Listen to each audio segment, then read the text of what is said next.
Olá pessoal, tudo bem com vocês? Hoje eu tenho a honra de receber essas duas autoridades, Coronel Brilhante, Coronel Hélio. Tudo bem, meu irmão? Muito bom, Cleiton. Prazer em conhecê-lo. Parabéns pelo estúdio, né? Olha que eu faço alguns podcasts, mas é o estúdio mais, assim, com design completo que eu entrei aqui em Caicó. O caicoense, ele é muito caprichoso, né? É verdade. Não é só o melhor queijo, não é só a melhor carne. É o melhor podcast que eu já vi na minha vida. Parabéns, meu irmão. Prazer aí, tá? VigoCast, né? Estamos Isso. juntos aqui. Obrigado pela oportunidade, pelo bate-papo. Brilhante falava muito, né? Eu tenho que mandar aqui um abraço também, agradecer a presença do Brilhante e agradecer o convite que ele me fez para andar com ele aqui no Seridó. Mas eu não imaginava que nós fôssemos encontrar, vamos dizer assim, um produto assim de tanta qualidade quanto aqui no VigoCast aqui. Bacana. Além de tudo isso, um apresentador bonito, né? Como é que Aí pode, você né? já está forçando a barra. Aí já está forçando a barra.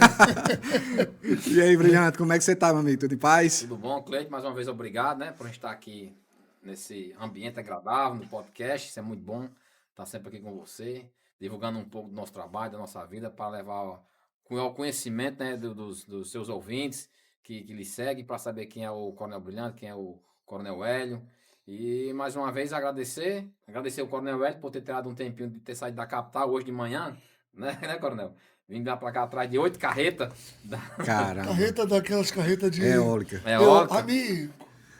Mas aí chegou E o horário comendo, e o horário comendo. Eu falei, ih, rapaz. Você vê que- Deve dar umas 6 horas de Rapaz, viagem. estrada não tem como você ter planejamento, cara.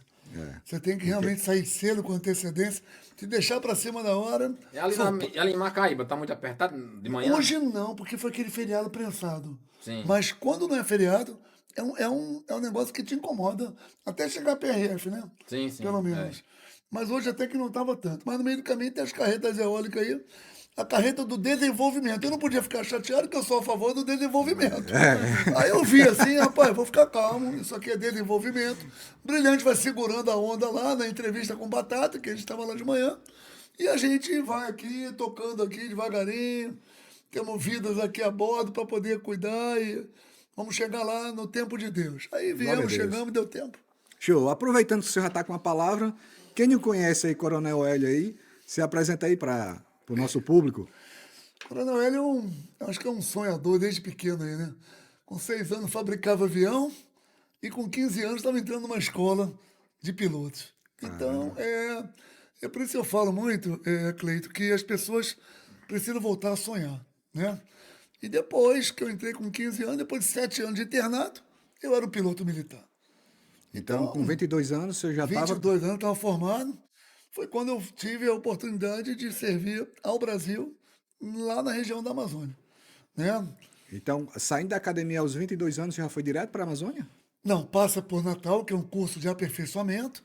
Foi quando eu conheci aqui a primeira dama, né? Aqui de Caicó, né? Minha atual esposa. Já tem 36 anos de casado.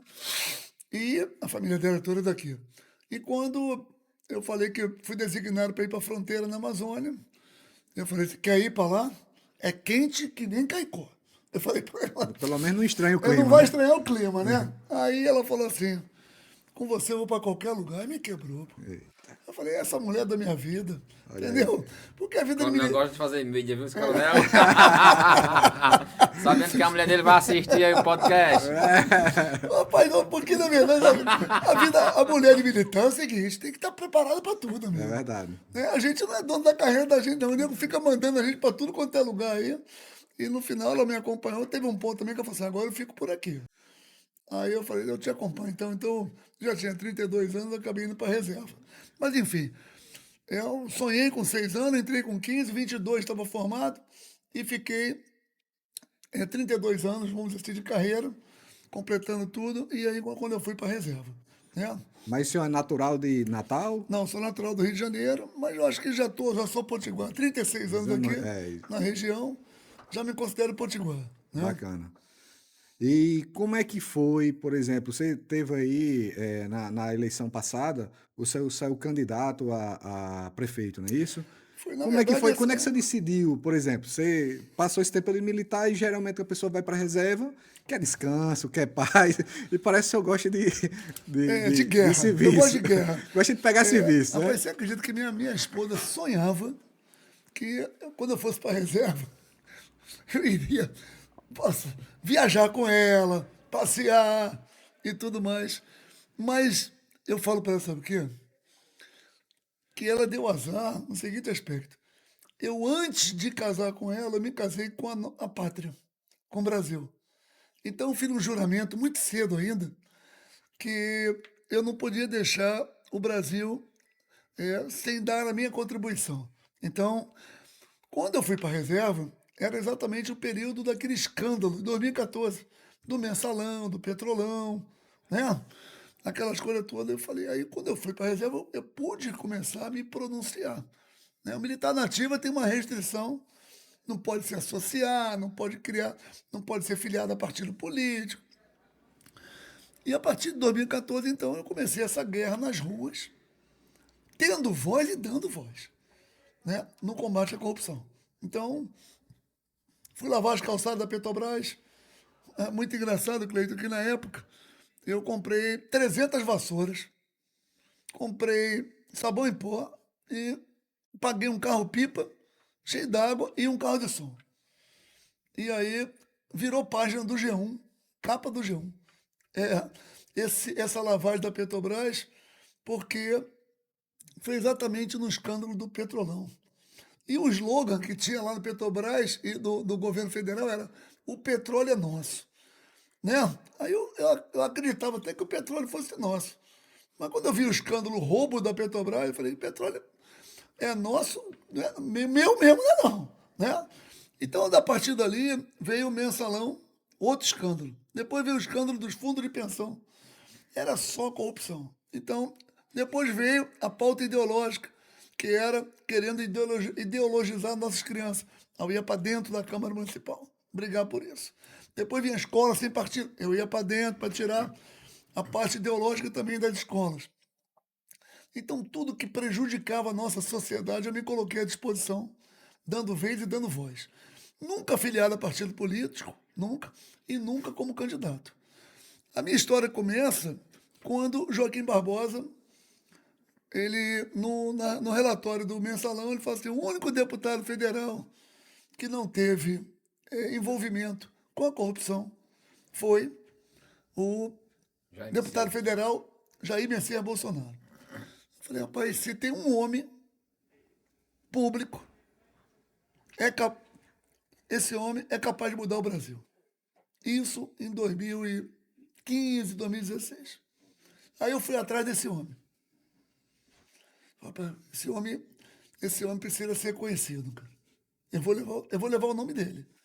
E a partir dali eu comecei a fazer contato e trouxemos ele em 2016 para dar uma palestra em Natal.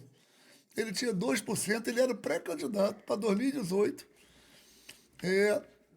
E aí a gente começou, a partir dali comecei a ter uma esperança novamente que o Brasil podia ter um novo paradigma, uma nova mudança. Você lembra do slogan: o Brasil é nosso, é o país do futuro? Sim. E o futuro, a gente nunca conseguiu encontrar o país do futuro, sempre muito distante, né? E a partir dali eu falei: rapaz, o futuro do Brasil está aqui. E a gente tem que apostar nisso. E a gente apostou nisso. E quando foi em 2018, ele me convidou para ser o presidente do partido, né? Era o PSL na época, 17, né? Era o número 17. Aí eu coordenei a campanha dele no estado. 2020. Então foi o senhor que coordenou a campanha de Jair Bolsonaro. No estado, 2018. E 2022 também. Né? Em 2020, eu acabei sendo colocado para ser o presidente do partido do PRTB, porque o partido de Bolsonaro, em 2019, ele entregou a bandeira e saiu do partido. E nesse momento que ele sai, a gente já tinha 50 diretórios do PSL no interior do estado abertos. Eu já tinha rodado mais de 25 mil quilômetros, entendeu? Fazendo propaganda, campanha, tentando realmente dar a minha contribuição junto à sociedade na parte mais politizada agora. tentando conscientizar, dando palestras sobre conservadorismo, viajando o Brasil todo, vindo para o interior do Rio Grande do Norte, montando diretório, fazendo palestras. Isso tudo de 2019. Quando foi 2020, vem as eleições municipais. E aí, a gente, sem o partido presidente, a gente consegue, então, o partido do presidente Mourão, do vice-presidente Mourão, PRTB 28. E nesse partido, então, eu saí candidato, junto com alguns vereadores, e aí eu tive 10 mil votos, mais ou menos, naquela época, quase 10 mil votos. E aí, em 2022, Bolsonaro decide que vai para o PL, e aí eu sigo ele para o PL, junto com a campanha do senador Rogério Marinho. O senador me procura, pede apoio, né? E o senador Rogério Marinho já tinha perdido a reeleição para deputado federal, ele não foi reeleito, mas foi convidado para ser ministro. E aí, como ministro do Desenvolvimento Regional, ele me procura na base de apoio, pedindo apoio para as eleições para Senado. E aí, por acreditar nele, a gente vai, fecha com ele, traz a turma da direita toda, a bolha, para apoiar a candidatura dele. Depois, a gente vai junto para o PL e eu coordeno a campanha do presidente em 2022. E aí, quando é agora, ele tem um pedido que é fazer senadores e deputados federais para que a gente possa ter a Câmara e o Senado, com a sua maioria, para poder retomar novamente a gestão do Brasil. Porque hoje a gente percebe, literalmente, que o Senado Federal está acovardado, né? Nós temos 40 pedidos de impeachment de ministro do STF. 40 pedidos. Só que nós não temos a maioria para poder colocar em votação. E o presidente, tanto o Pacheco quanto o Alcolumbre, eles se omitiram e não colocaram em votação os pedidos de impeachment.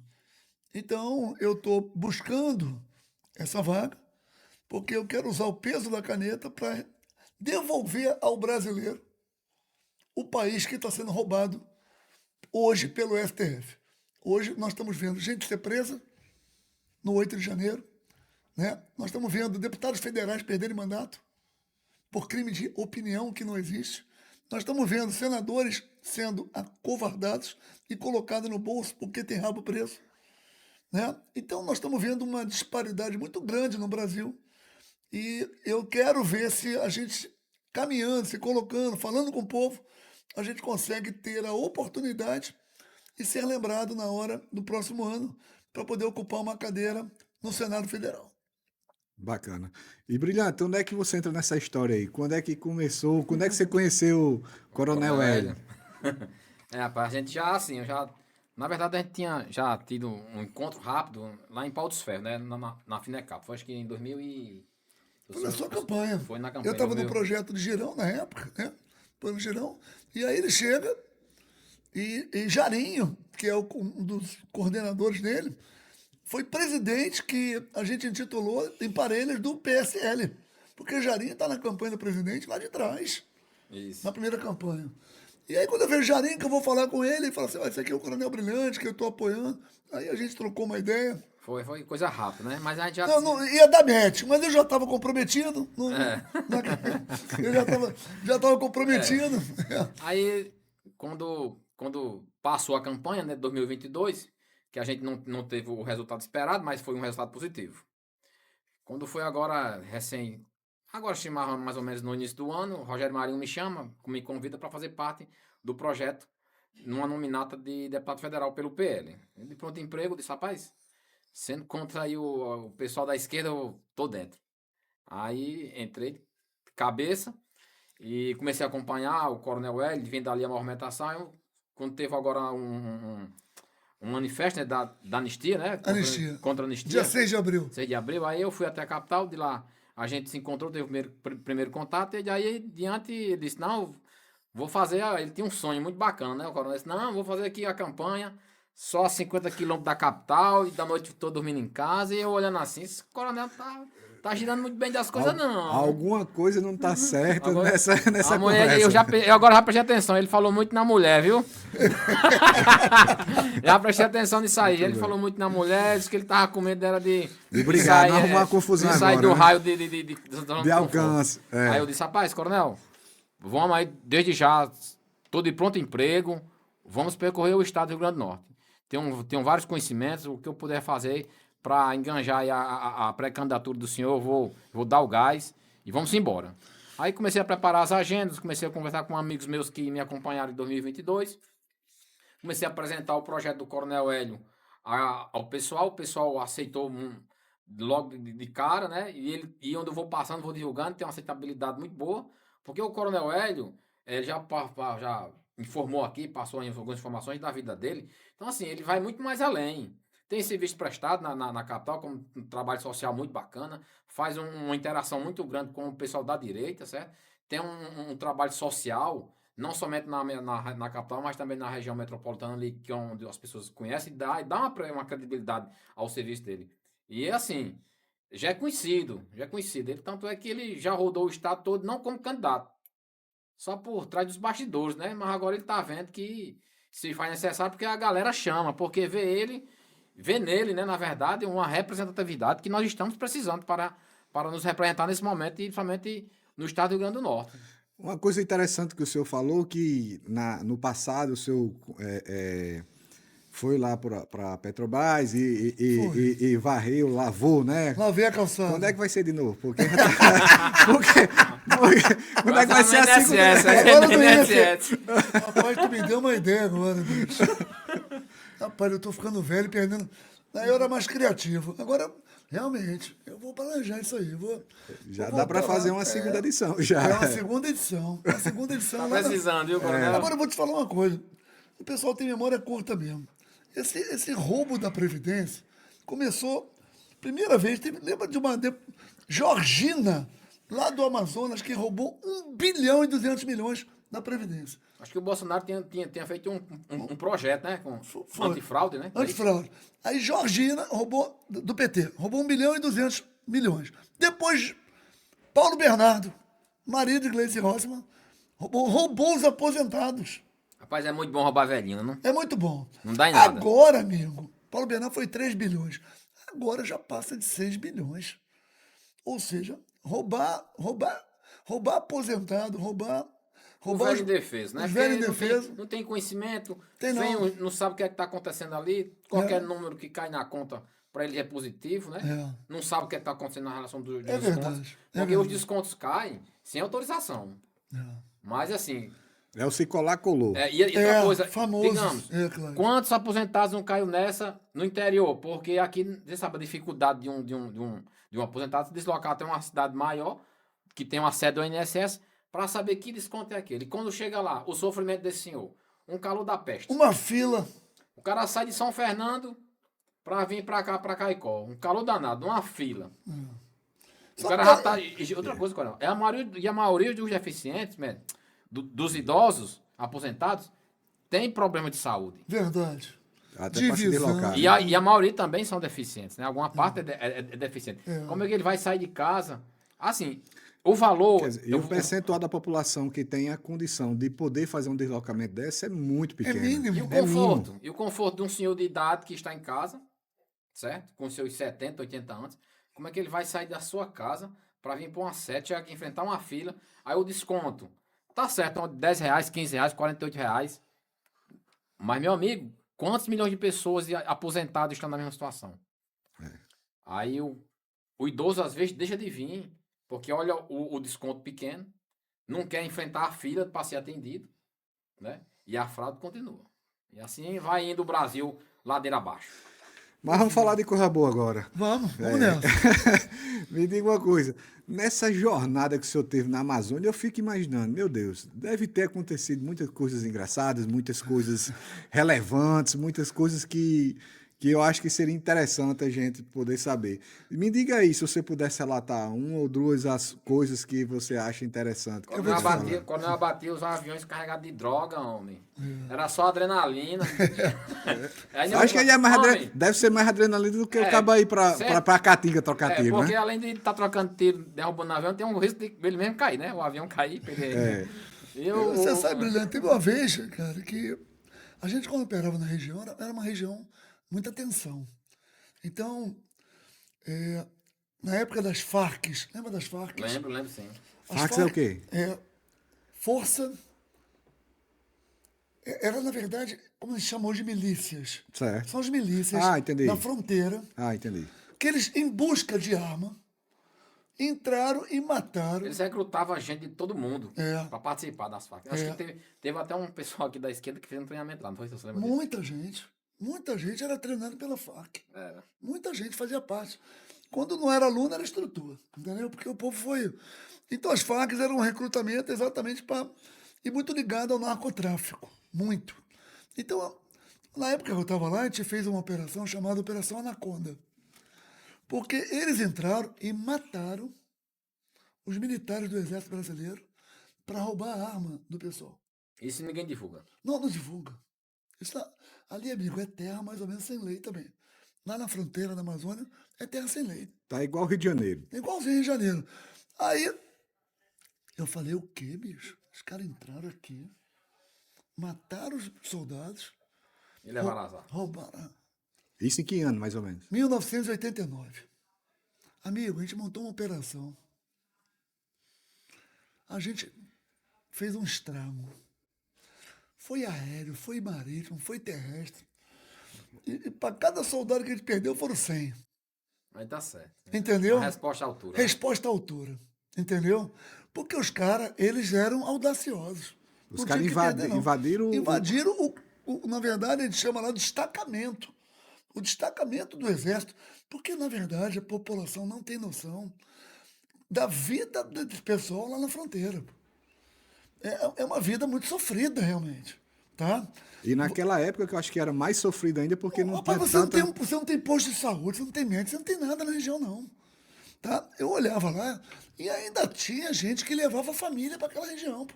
Os militares.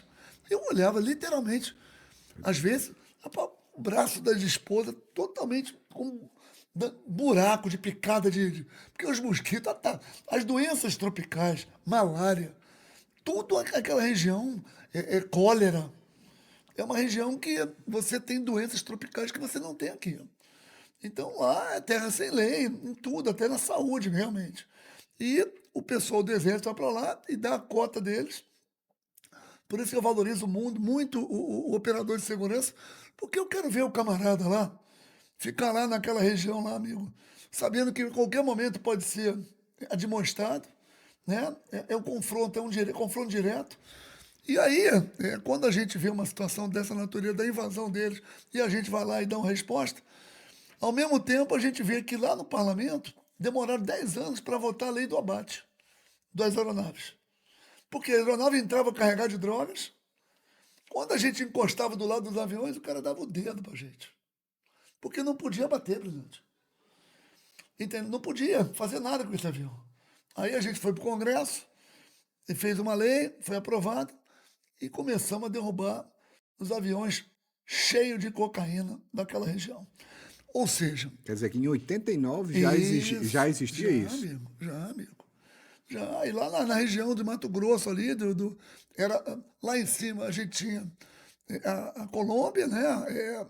A Venezuela, de maneira geral, e também a Colômbia vinha até aqui a região de Mato Grosso, onde também entrava pela rota marítima, atravessando o Rio, Corumbá, entrando as drogas ali pela rodovia. Então, eu falo muito para Brilhante na área da segurança, já mudando um pouco o foco, que nós temos que fazer essas operações que eram feitas no passado, de asfixia. A gente não produz droga aqui, a gente consome droga. Então, aqui, a droga tem aumentado muito e tem trazido muito estrago para as famílias, porque ela chega nessa região, muitas vezes, porque não tem lá na fronteira gente que combate essa entrada dessas mercadorias por lá. Então, eu percebo que nós temos que voltar a essas operações de asfixia lá na região, porque nós não produzimos aqui a cocaína, a cocaína entra de lá, ou seja, a fronteira marítima ou terrestre, ou aérea.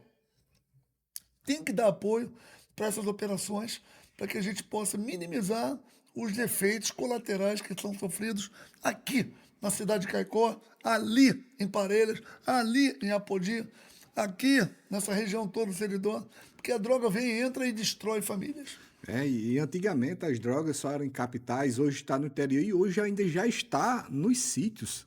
né? Então, quer dizer, aonde chegou, contaminou geral, né? Destruindo famílias, matando várias pessoas A morrendo, gente tem né? aí no Rio Grande do Norte, né, o exemplo de líderes fortes e facções que são do interior, né?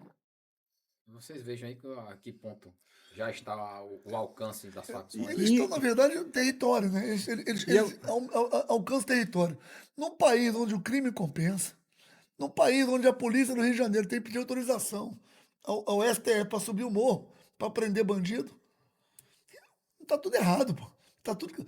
Polícia pedir autorização ao Supremo Tribunal Federal para ir fazer operação em favela, no morro, ou mesmo cumprir o mandato. Isso não existe. Os helicópteros hoje estão proibidos de voar porque são abatidos. Porque as facções, os comandos vermelhos, eles estão hoje com .50, amigo, metralhadora, derrubando helicópteros da polícia. E cada vez mais Se vai armando se armando e se fortalecendo. e Vai aumentando chegar o uma território. época, vai chegar uma época que eu acredito que juntando o exército, juntando a força militar toda, não vai conseguir subir. Com certeza. E assim, e a gente já vê aqui no estado do Ceará, as facções já se alastrando, tomando de conta, cobrando pedágio, tirando provedores, né? A gente viu agora recentemente da Brisanet, lá no estado de Fortaleza, no estado do Ceará, na capital de Fortaleza, os provedores que é da Brisanet, eles já mandaram cancelar. Tem que se apropriar do serviço deles. Caramba. Eles prestam um serviço lá e os moradores têm que contratar o serviço dele. A gente viu agora aqui, porque eu tenho um áudio, tá no meu telefone, o GDE, que é uma facção do estado do Ceará, dando uma ordem para os caras não fazer o jogo na cidade do Apodi. A partir de hoje, a partir de amanhã, vocês não vão bancar o jogo. Eu acho que é bet, jogo de bicho. Vocês vão fazer o jogo pra facção. Meu amigo, os caras ligando pra mim. Os caras lá, os cambistas lá de Apodi, mandando mensagem pra mim, ligando. Rapaz, o que é que a gente faz? Meu amigo, tem mistério não. Boletim de ocorrência. Boletim de ocorrência. É isso aí. Então, a que ponto nós chegamos? Quer dizer, o cara não pode mais... Se o cara trabalha honestamente, as facções vão recrutar o cara pra ele não prestar serviço mais a ninguém, a não ser a eles? A que ponto está o Brasil? É pedágio para tudo, amigo. Até para você poder, daqui a pouco, respirar. Se a gente não tomar cuidado e combater de frente, como o Caiado fez lá no Goiás. O Caiado falou: eu sou o Estado, governador do Goiás. Ou o bandido aqui muda de profissão ou muda de Estado. O bandido está indo para onde? Vindo para o Nordeste. Os líderes de facção. Porque lá no Goiás, ele está dando apoio à polícia militar e está comprando, se colocando na frente. Porque hoje o sistema judiciário também está infiltrado. O crime organizado, ele está infiltrado em todas as instituições. Está no judiciário, está no legislativo, está no executivo. Enfim, a sociedade hoje é refém do crime organizado. Então tem que ter gente que tenha coragem, que não tenha rabo preso, para poder exatamente fazer o que tem que ser feito. Que é combater de frente essa bandidagem, essa marginalidade que incomoda a vida do cidadão. E De bem. durante uma fala que eu assisti, uma entrevista de Caiado, onde estava presente alguns membros do STF e de Lula, ele disse: aqui no meu estado, quem manda sou eu. Eu não preciso de autorização do STF nem o presidente para medir regras aqui, não. Então, assim, foi muito bacana a posição dele. Na frente do Ministério da Justiça, Isso. inclusive, estava o Sim. Lewandowski, estava lá. Porque ele queria que as coisas fluíssem normalmente e que ele tem o poder para isso. Diferente de alguns governadores que se deixam Ser submisso. Ser submisso.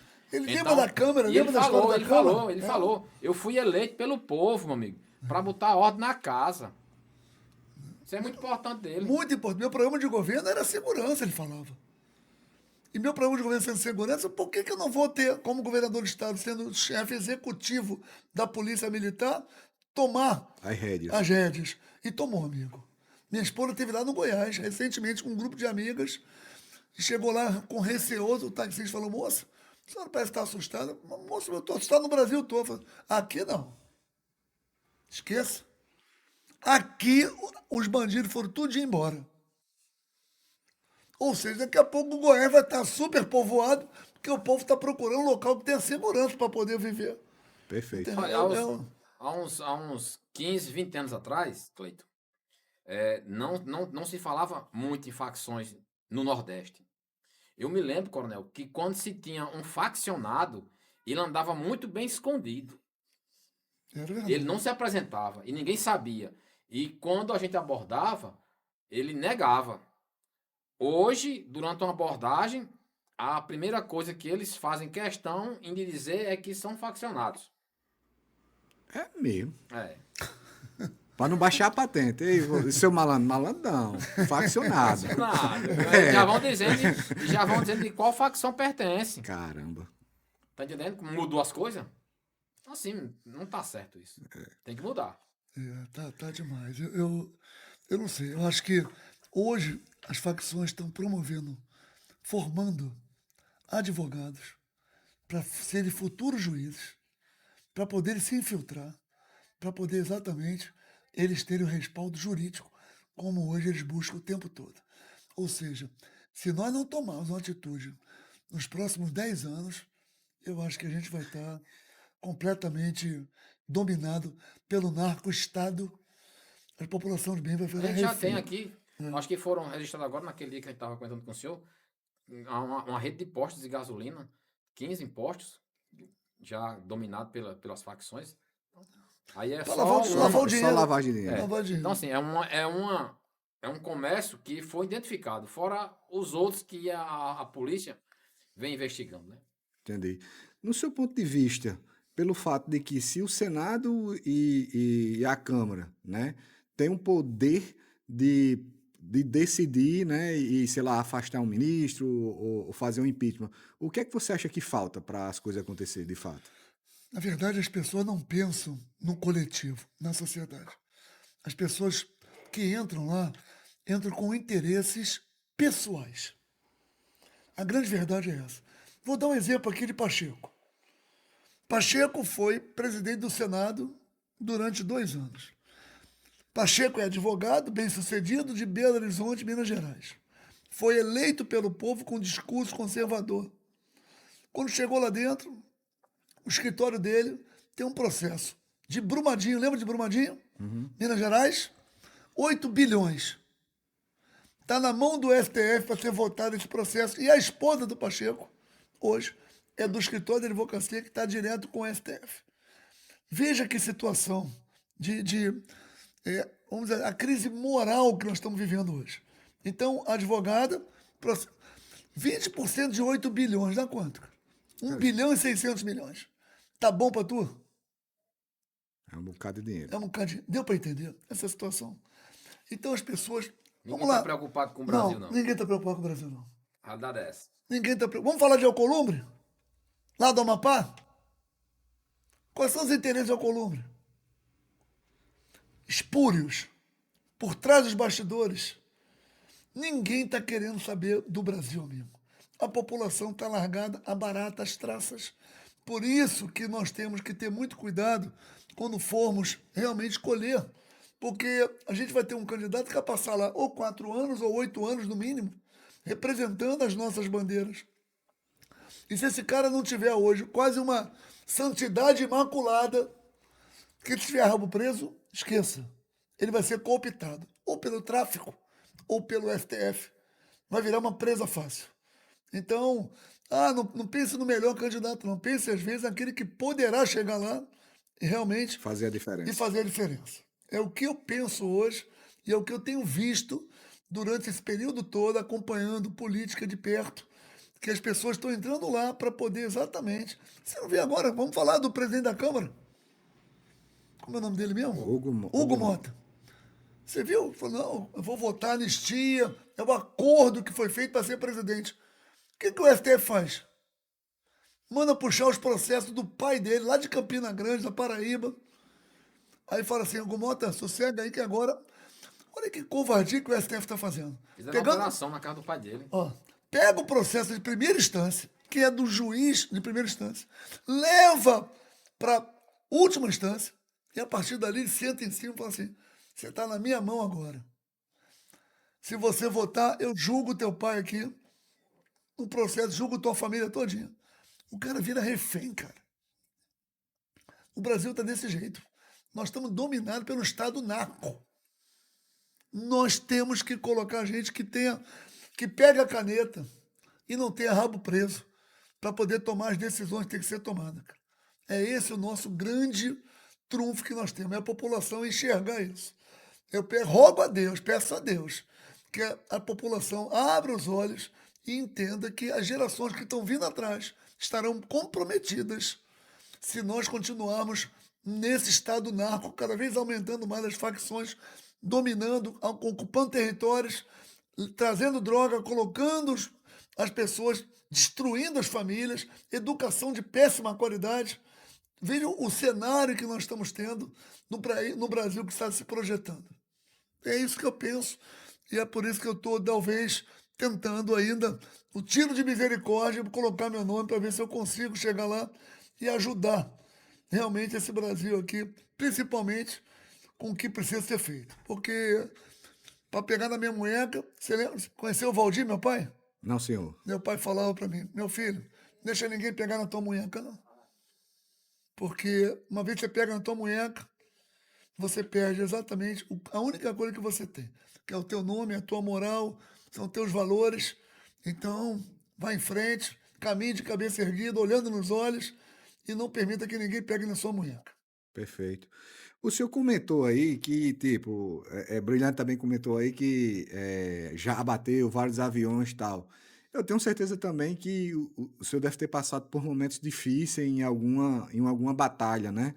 No seu dia a dia. Tem alguma que o senhor possa compartilhar com a gente? Tem. Que chegou na iminência, cara, hoje eu vou embora. Tem. Hoje eu vou partir. O que acontece? A gente fazia...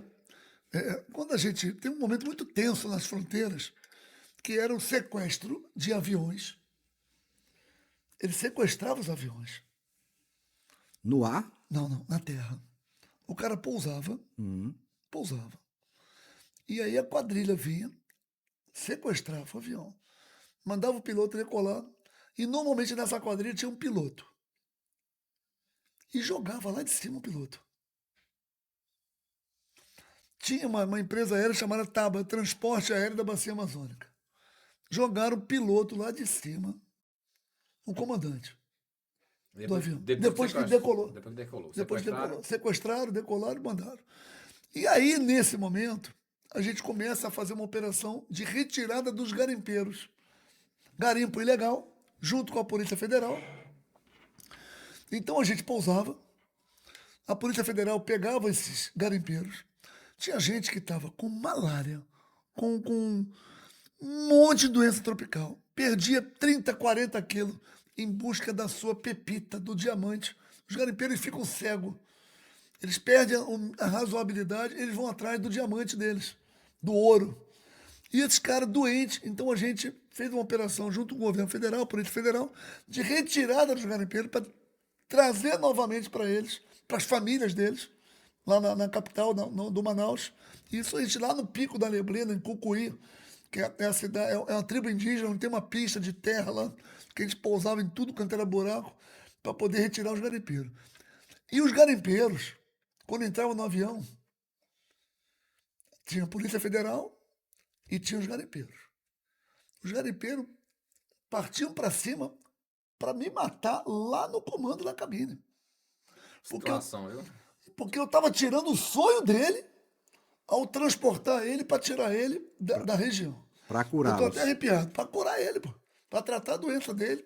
Então, a gente enfrentava isso diariamente, porque eram centenas de garimpeiros. O alvo era os pilotos. O alvo era os pilotos. Porque eu estava tirando o sonho dele, transportando ele, tirando ele daquela região. Então era uma região muito tensa, era um voo muito tenso, porque não era só a minha vida, era a vida de quem estava a bordo. E você imaginou uma briga com o comandante dentro da cabine? Essa confusão não dá entre a confusão que não dava certo, não. Então era tenso, era brabo, né?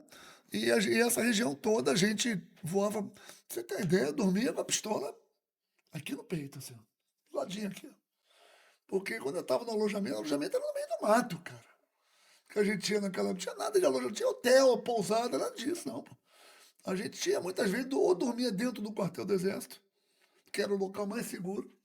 E quando não tinha quartel do Exército próximo ali, ou dormia dentro da igreja chamada Prelazia, E a arma sempre do lado, pistola. Era 9mm na época. Botava aqui um pente armado e um pente reserva, porque era a operação braba realmente no combate de frente com essas, vamos dizer assim, as Farc, né, que eles chamavam na época. Hoje são aí as facções que eles chamam. Só que na época era uma guerra, era com outro país, porque esses normalmente eles cooptavam, os índios cooptavam até os militares, cara. Que tinham militares temporários que era levado, acabava se deixando levar, como no Rio de Janeiro faz também cooptação do pessoal do Exército para poder levar o pessoal que mexe com armamento e tudo mais. É desse jeito. Então, essas operações eram operações de risco. As operações de abate, a gente tinha que dar o tiro de advertência antes. Dava o tiro de advertência. Amigo, vou te derrubar. Dava o tiro de advertência e quando não para, quando não. Aí tinha que mandar pousar. Assim, pousa aí embaixo. E lá embaixo já tinha um helicóptero com a Polícia Federal para exatamente grampear ele e recolher lá. Ele Já entrava na frequência, se Já- identificava, aí pedia para ele seguir o senhor? Como existe era? a frequência, na verdade, que é a frequência de comunicação. 1, 2, 3, 4, 5. É a frequência livre que você entra e conversa com as aeronaves. É, pousa na pista, na coordenada tal, aí na frente, estava a rota para ele. A aeronave suspeita. Aí, quando o camarada não dava sinal nenhum, quando não estava nada, a gente sabia que era bronca. Entendeu? E aí eu falei assim, estou chamando na frequência, estou avisando que eu vou dar um tiro de alerta. E aí, amigo, quando o cara respondia, vinha um tiro de alerta, era na direção dele, normalmente na ponta da asa, mas para não pegar. Quando Ia para retaguarda? Aí para a retaguarda dele, botava o canhão aqui aí, normalmente ponto 35 ou ponto 50. Um tiro desse passando de raspão, ele consegue ver que O foi. tracejado, Sim. ele escuta o barulho. É mesmo. Escuta o barulho. Escuta o barulho. Aí o cara tem caba que. Quando não tinha lei do abate, eles sabiam que não precisava pousar. Ia embora, seguia. Embora, Seguia seguia. E destino. dava o dedo ainda. Com a lei do abate agora, quando vem o tiro, ele mergulha para poder exatamente ou pousar ou tentar escapar. Quando tenta escapar, amigo, Aí piora a situação. piora a situação. Eu fico calado aqui para não. É coisa que acontece lá que morre lá mesmo. Verdade. Muito bem. Pessoal, um bate-papo bastante interessante. Eu acho que deu para conhecer um pouco sobre o Coronel Hélio. O Coronel Brilhante aqui já é conhecido muito demais, né? conhecido demais aqui na nossa região. Mas estamos aí nos finalmente. Tem algo mais que o senhor gostaria de falar, que a gente não falou? Fique à vontade aí, tanto Brilhante como Hélio. Eu quero só agradecer, né, mais uma vez pela oportunidade que você, a direção também do estúdio aqui nos proporcionou. Agradecer ao Coronel Hélio, que saiu da capital hoje de manhã cedo para vir aqui participar desse bate-papo e dizer que possivelmente, né, Coronel, nós vamos precisar de mais vezes, né, vir aqui da sua colaboração para a gente divulgar um pouco da nossa história, do nosso trabalho e também das nossas pretensões para 2026. E agradecer ao pessoal do Seridó, estamos juntos aí, muito obrigado. Bacana. Hélio? Muito bom, Clayton. Obrigado. Parabéns pelo estúdio, né? Agradeço a oportunidade. Falar para o teu público também que eu e o Coronel Brilhante já andamos mais de 20 cidades aí. Estamos fazendo essa região agora do Seridó. E essa caminhada tem deixado a gente muito feliz, porque a gente tem tido uma proximidade com o povo e a gente percebe que o povo é muito carente. Né? O povo, quando percebe que tem alguém bem intencionado, abre as portas, né? E a gente consegue se comunicar e apresentar algumas das nossas ideias. E aqui também não foi diferente hoje. Você abriu as portas, a gente veio bater um papo aqui descontraído. Parabéns pela excelente entrevista aí que você nos proporcionou. Espero que essa mensagem possa, de alguma forma, ao chegar ao público aí, a pessoa possa querer ter uma curiosidade de ver nossas redes sociais, @Coronel Brilhante, RN, @Coronel Hélio, RN, e lá tem um pouco da nossa história, nossas ideias, que podem com certeza contribuir para que as pessoas possam nos conhecer um pouco melhor. Bacana. Hélio, gostaria que se você mandar sua mensagem agora, certo? Para todas as pessoas. Imagina a seguinte situação, que todo mundo no Brasil pudesse te escutar agora, certo? Que mensagem você deixaria para essas pessoas? Queria que você olhasse para a câmera ali e desse um conselho. Pessoal, não desistam no Brasil. Lutem porque isso aqui é a nossa pátria. Lembrem-se que as pessoas que nos antecederam lutaram pela nossa liberdade. Eu falo porque hoje a Itália comemora todos os anos com o hino que foi criado pelos pracinhas em homenagem aos brasileiros que combateram na Segunda Guerra Mundial, lá no Teatro de Operações de Monte Castelo, e hoje estão enterrados, muitos deles lá em Pistoia. Então, em homenagem a esses homens que foram defender a nossa democracia, a nossa liberdade, eu me coloco hoje à disposição também da sociedade para continuar preservando essa história tão bonita daqueles que nos antecederam. Sou um soldado à disposição da sociedade, lutando para que as pessoas possam continuar a ter essa paixão e esse amor pelo nosso Brasil, que é um Brasil rico, é um Brasil maravilhoso, lindo e tem muitas riquezas e com certeza, tendo gente séria, tendo gente honesta, com bons propósitos à frente, poderá realmente melhorar e mudar a vida de muitas pessoas. Brilhante. E qual a mensagem que você poderia deixar para aquelas pessoas que andam num caminho errado, aquelas pessoas que pensam em fazer algo de errado? Qual o conselho você dá como militar? Rapaz, na verdade não era nem pra gente estar dando conselho, né? Porque esse é um papel da família, um papel da igreja, um papel da escola, educar, formar nossos jovens, mas é um caminho sem volta, certo? Nosso Brasil precisa de adolescentes profissionais, precisa de pessoas capacitadas, né? Que possam progredir e fazer um Brasil melhor. Então, se alguém se aproximar de vocês, dos nossos jovens, com intenção de levar para o mundo dos crimes, se afaste e procure entrar no mundo do estudo, no mundo religioso e no mundo familiar, que com certeza você terá um futuro brilhante. Gostei, viu? Futuro brilhante. Gostei. Tá desenrolado todo. Esse menino vai dar um palavra, Vai esse dar vai o dar que um falar. trabalho. Mas não se arruma ajeitar um casamento para brilhante, cara. Que o que tá faltando nele aí é só um casamento. Não é não? Deixa eu terminar a campanha. Bem, Quando pessoal. passar a campanha de 2026, a gente pensa nisso aí. Bem, pessoal, espero que vocês tenham gostado desse bate-papo bastante descontraído. Siga a gente aí no @Polo de Mídia Vigo, certo? E até a próxima, se Deus quiser. Valeu, pessoal. Obrigado, Valeu, meu gente. irmão. Obrigado, Cleiton. Até mais. Obrigado, Tchau, Cleiton. tchau. Tchau, tchau. Tchau, tchau.